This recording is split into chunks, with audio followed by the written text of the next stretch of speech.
December 20th, 1944. The Battle of the Bulge was 4 days old. German forces had torn a massive gap in American lines in the Ardennes forest.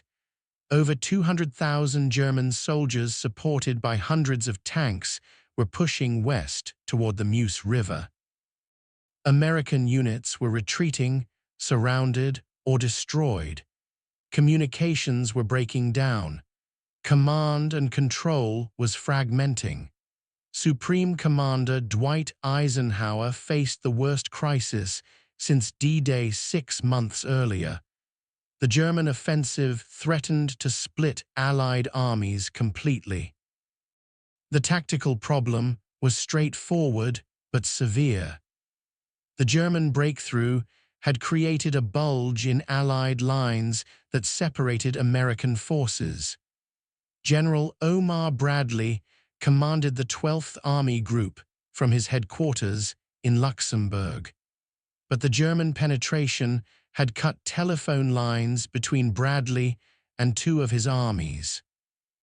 The U.S. First Army under General Courtney Hodges was fighting on the northern side of the Bulge.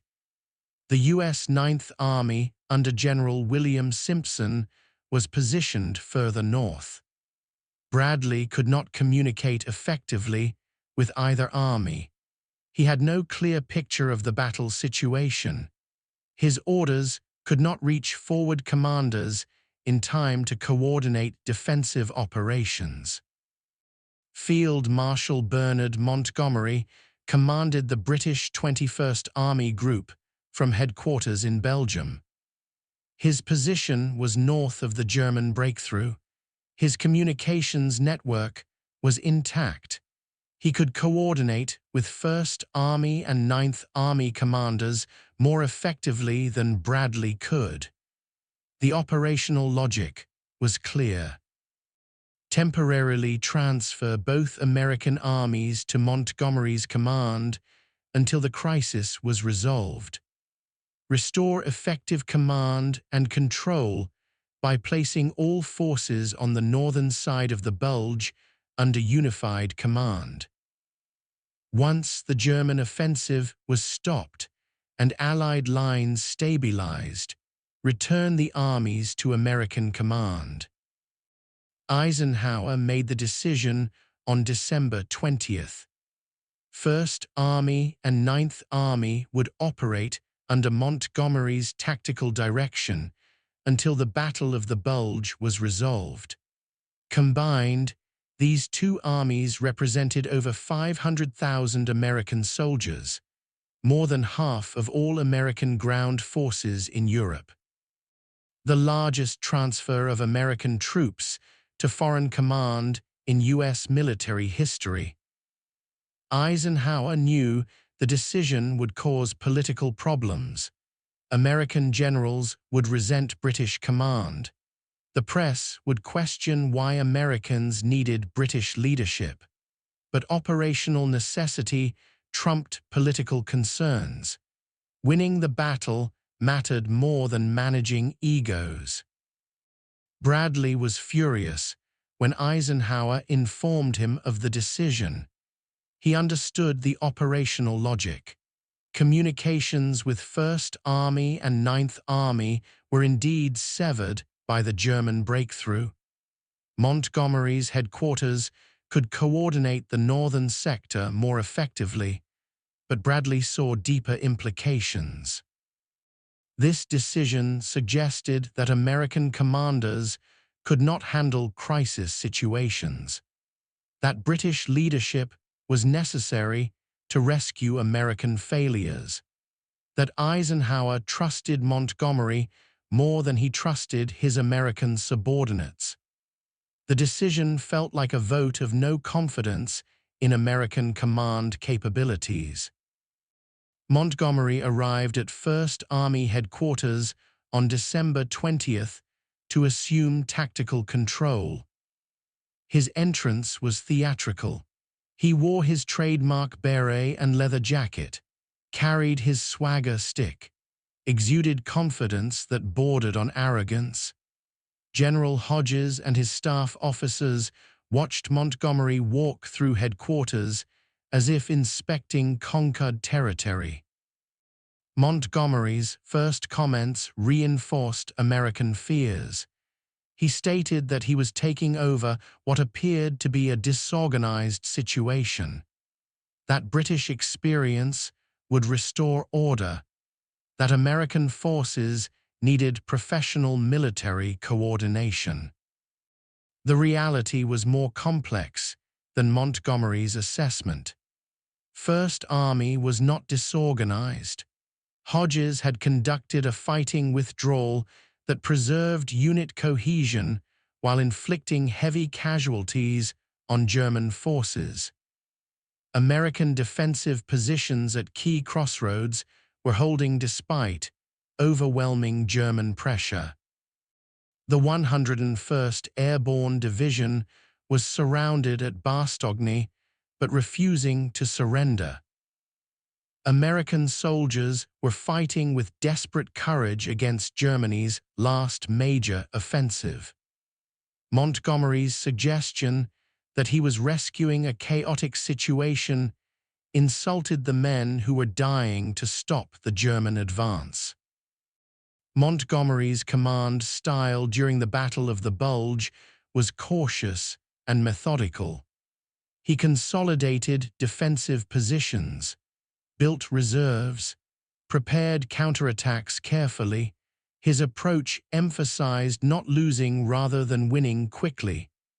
American commanders, under his tactical direction, found his methods frustrating. They wanted to counterattack immediately, hit German forces while they were extended and vulnerable. Montgomery insisted on waiting until every preparation was perfect. His caution allowed German forces more time to consolidate their positions. By late December, the German offensive had stalled. American defensive positions held at critical locations. Bastogne remained in American hands thanks to relief by General George Patton's Third Army attacking from the south. German fuel shortages prevented exploitation of early gains. Allied air superiority returned when weather cleared, devastating German supply lines. The crisis was ending. Montgomery's role had been coordinating defensive positions in the northern sector, but the decisive actions stopping the German offensive were American. Patton's rapid movement from the south, the 101st Airborne's defense of Bastogne, First Army's stubborn resistance at multiple strongpoints. On January 7, 1945, Montgomery held a press conference at his headquarters. British Prime Minister Winston Churchill had approved the conference. Montgomery wanted to address criticism in British newspapers about Allied command decisions. The press conference was intended to restore confidence in Allied leadership and demonstrate that the Battle of the Bulge was being handled professionally. What Montgomery said instead nearly destroyed the Allied coalition. Montgomery told the assembled reporters that when he arrived at First Army headquarters on December 20th, he found the situation was disorganized, that he took immediate action to restore order, that he handled the battle from that point forward, that American forces had needed British leadership to stop the German offensive. His words were carefully chosen, but the implications were clear. Americans had panicked. British professionalism saved them. Montgomery personally deserved credit for stopping Germany's last major offensive. The press conference comments were published in British and American newspapers within 24 hours. The reaction in the United States was volcanic. American newspapers reported that Montgomery had stolen credit for an American victory. that British commanders were claiming they rescued incompetent Americans, that Montgomery insulted the soldiers who fought and died stopping the German offensive. Veterans organizations demanded explanations. Congressional representatives questioned Eisenhower's command decisions. Most dangerously, American generals began discussing resignation.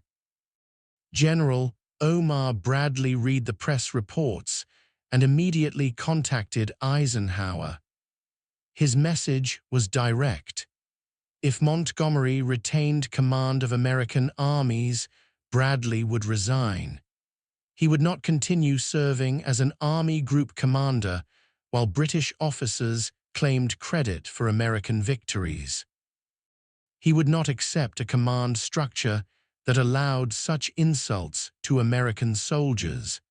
Bradley was not bluffing. He meant exactly what he said. Eisenhower faced the nightmare scenario that had worried Churchill throughout the war. A senior American general threatening resignation over command politics.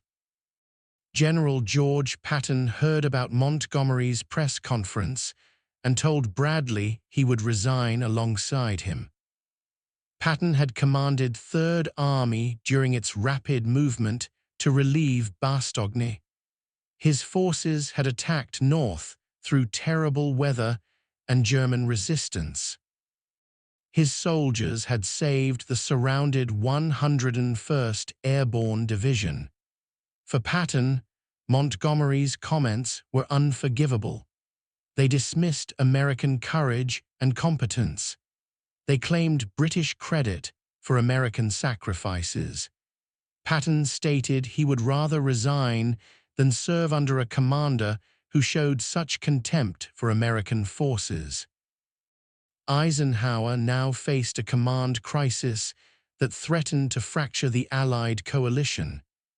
If Bradley resigned, other American commanders would follow. The American command structure would collapse. Operations against Germany would be paralyzed. The alliance between Britain and America would be damaged, potentially beyond repair. Churchill's greatest fear, that American forces would operate independently without British coordination, would become reality. But Eisenhower also could not simply ignore Bradley's concerns. American generals had legitimate grievances.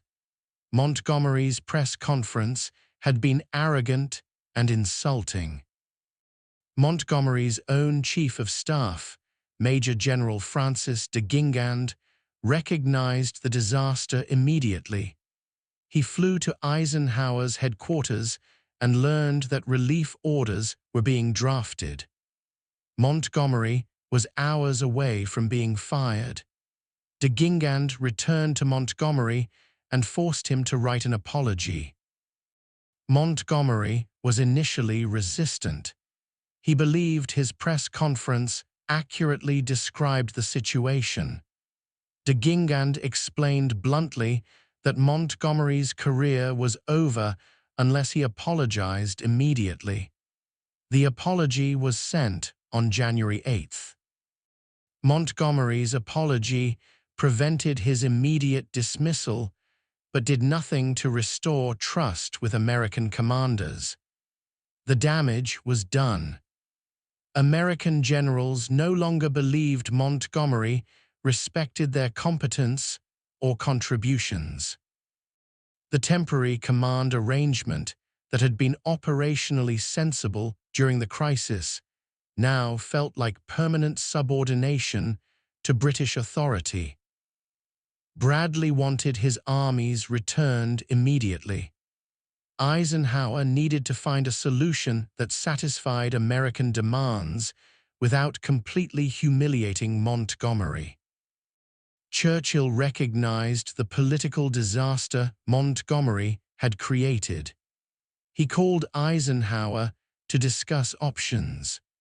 Churchill proposed returning First Army to Bradley's command while keeping Ninth Army under Montgomery temporarily. This compromise would give Bradley back his largest army while maintaining British influence over Allied strategy through continued command of significant American forces. Churchill understood that Britain's declining military contribution relative to American strength made this compromise necessary. But he wanted to preserve some British role in strategic decision-making. Eisenhower accepted Churchill's framework, but added critical restrictions. First Army would return to Bradley immediately. Montgomery could retain Ninth Army, but only temporarily for the Rhine crossing operation that was being planned. After the Rhine crossing was complete, Ninth Army would also return to American command. Montgomery would have no permanent authority over American forces. His command of Ninth Army would be limited to one specific operation. This was not negotiable. On January 17, 1945, First Army officially returned to Bradley's command. General Hodges now reported to Bradley, not Montgomery. The command structure returned to what existed before the Battle of the Bulge. Bradley was satisfied with recovering First Army.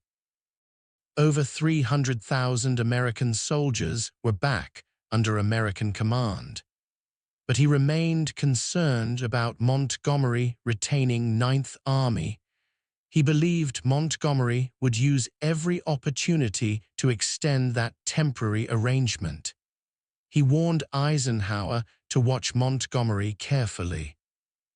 Montgomery spent February and March planning Operation Plunder, the assault crossing of the Rhine River. The operation would be massive, artillery bombardment involving thousands of guns. Airborne divisions dropped behind German lines, multiple army crossings at different points. Ninth Army would attack from the southern sector under Montgomery's tactical direction. The planning was meticulous. Montgomery's strength was organizing set-piece operations where every detail was anticipated and prepared. Nothing left to chance. General William Simpson commanded Ninth Army. He was a professional soldier who worked well with Montgomery's staff. Simpson respected Montgomery's organizational abilities and thoroughness. The operational planning for crossing the Rhine was excellent, but Simpson's staff officers noticed something troubling. Montgomery's planners talked about operations beyond the Rhine as if Ninth Army would remain under British command permanently. Plans for advancing into northern Germany included Ninth Army forces without mentioning transfer back to American command. On March 22, 1945, Patton's Third Army reached the Rhine River near Oppenheim. Within hours, elements of Third Army crossed the river. Patton called Bradley immediately with instructions to publicize the crossing. Patton wanted the world to know Third Army crossed the Rhine before Montgomery's elaborate Operation Plunder began. The crossing was opportunistic. Patton saw weakly defended positions and attacked immediately without extensive preparation. This demonstrated American mobile warfare doctrine. Speed and aggression rather than careful preparation. Montgomery heard about Patton's crossing and dismissed it as reckless luck. The Rhine required proper preparation. Patton had gotten fortunate finding weak German defenses. Real professional crossing would be Operation Plunder, where methodical planning ensured success. But Patton proved something important to Eisenhower and American commanders. The Rhine could be crossed without Montgomery's elaborate preparations. American operational methods worked. Individual initiative and aggressive action achieved results that Montgomery's caution delayed. Operation Plunder launched on March 23, 1945. Over 300,000 Allied troops participated. Ninth Army attacked successfully from the southern sector. British and Canadian forces attacked from the north. The operation succeeded. Allied forces crossed the Rhine and established substantial bridgeheads. German resistance was heavy, but Allied strength was overwhelming. By March 25, forces were advancing beyond the river into Germany. Montgomery declared the operation a complete success. Perfect execution. The northern route into Germany was open. American newspapers noted that Patton crossed first with fewer casualties and less preparation. Operation Plunder was impressive, but followed Patton's proof that rapid crossing was possible. Simpson's Ninth Army performed excellently during the operation. American troops did much of the fighting. Montgomery praised their performance and told his staff the army was essential for operations beyond the Rhine. This was exactly what Bradley had predicted. Montgomery would find operational reasons to retain Ninth Army indefinitely. After the Rhine crossing, Montgomery's staff submitted plans for advancing into northern Germany. The plans included Ninth Army forces. Montgomery argued that removing Ninth Army would disrupt operations already underway. The Ruhr encirclement required continued unity of command. Ninth Army was positioned to complete encirclement from the south. Transferring the army to American command in the middle of operations would be militarily foolish. Every operation led to another that supposedly required keeping the army under British command. Bradley told Eisenhower the time had come. Montgomery had his Rhine crossing. The operation was successful. Now return the army as promised. Eisenhower agreed completely. On April 4, 1945, Ninth Army officially returned to Bradley's 12th Army Group. The transfer was final. Montgomery commanded only British and Canadian forces for the remainder of the war. His authority over American troops was ended permanently. Montgomery protested to Churchill. Removing Ninth Army would cripple his advance into northern Germany. The army had been essential to every operation since the Rhine crossing. Taking it away made no military sense. Churchill did not intervene. The political cost of fighting this battle was too high. Britain's influence over Allied strategy had been declining since D-Day. American forces now dominated the Western Front, numerically and operationally. This was the final admission that American forces would be commanded by Americans according to American operational doctrine. Simpson's Ninth Army continued advancing into Germany under Bradley's direction. They drove east rapidly, using American mobile warfare tactics. They linked up with Soviet forces at the Elbe River in late April. The army that Montgomery desperately wanted to keep played its role in final victory under American command using American methods. Montgomery's 21st Army Group advanced into northern Germany and the Netherlands with only British and Canadian forces. They liberated Dutch population. They captured German ports. They accepted surrender of German forces in their sector on May 4th. But Montgomery was commanding only Commonwealth forces. His vision of leading a massive Allied thrust to Berlin had died in January when Eisenhower returned First Army to American command. The Rhine crossing with Ninth Army had been his final operation commanding American troops. After April 4th, Montgomery's strategic influence over Allied operations was minimal. American armies under American command conducted the final operations that defeated Germany. Montgomery's role was reduced to liberating the Netherlands and northern Germany with British and Canadian forces alone. The consequence of Montgomery's January 7th press conference was permanent loss of American trust. Eisenhower had given him temporary command of 2 American armies during the Battle of the Bulge because operational circumstances required it. Montgomery interpreted temporary tactical control as validation of his strategic vision. He believed he should command major Allied operations with American forces providing strength under British direction. His press conference revealed that belief publicly.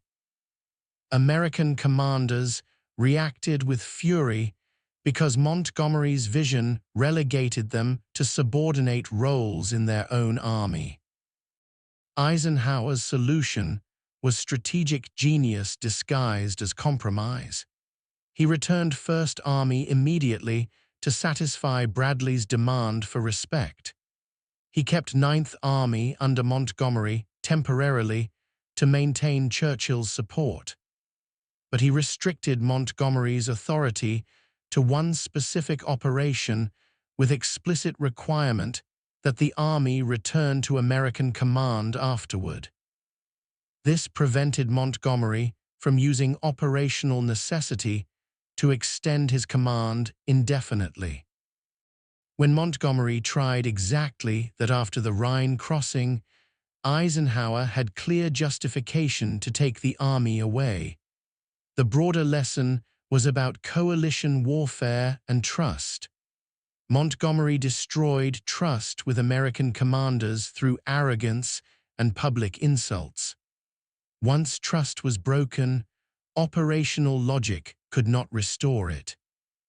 American generals would not accept British command regardless of military justification because they no longer believed British commanders respected American contributions.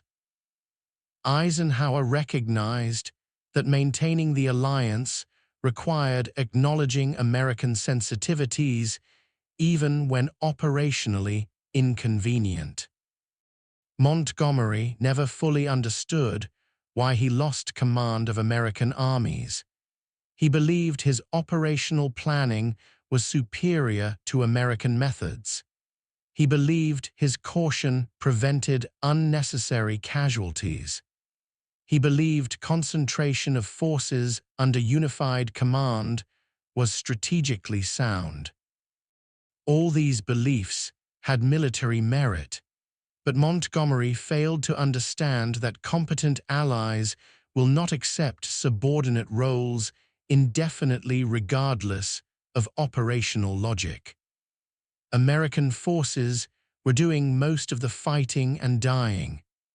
American industrial production was supplying Allied armies. American commanders insisted on American command of American forces. The final irony was that Montgomery's cautious, methodical approach was slower than American mobile warfare tactics. Even with Ninth Army under his command, Montgomery could not match Patton's speed. Patton crossed the Rhine first. American armies advanced faster into Germany. Montgomery's elaborate Operation Plunder was successful, but unnecessary. American methods of rapid movement and aggressive exploitation achieved results faster with similar casualties. Eisenhower's decision to return Ninth Army to American command was vindicated by subsequent operations. Churchill's emergency speech to Parliament on January 18th acknowledged the new reality. He stated publicly that American troops had done almost all the fighting and suffered almost all the losses during the Battle of the Bulge. This was humiliating admission that Britain was now the junior partner in the Anglo-American alliance. But it was necessary to repair damage Montgomery caused. Churchill understood that British influence depended on American goodwill. Montgomery's arrogance had jeopardized that goodwill. Churchill's speech restored it by acknowledging American contributions honestly. The stripping of 300,000 American soldiers from Montgomery's command was not punishment. It was recognition of reality. American forces would be commanded by Americans using American operational doctrine. Montgomery had been given an opportunity to demonstrate that British methods were superior. His January press conference destroyed American willingness to continue that experiment. His attempt to retain Ninth Army permanently after the Rhine crossing proved American commanders were right not to trust him. Eisenhower made the only decision that preserved both military effectiveness and alliance unity.